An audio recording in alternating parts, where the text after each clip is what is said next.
I'm Alex, I am 20, I live in Swansea and I'm currently on a BA Youth and Community Work degree at the University of Wales, Trinity St David in Carmarthen. I go to university 4 times a week, 2 days for actual lectures and then 2 days then for dyslexia support. So I live in an area called Bonamine in Swansea. I'm right by the Liberty Stadium. So unfortunately I don't like football, but I do like rugby. So that is one of the biggest things about Wales Enjoy is having our rugby team.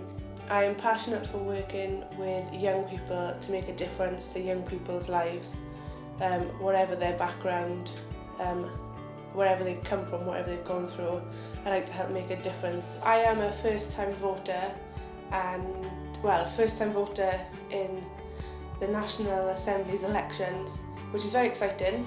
I didn't realise how much that the little things in life affect us on a day-to-day basis, from transport, when we get into different places, from the education I'm provided with. I'd encourage other people to register to vote, so then you're making a difference by having your say. But it is an exciting opportunity that all people, especially young people in Wales, should take up.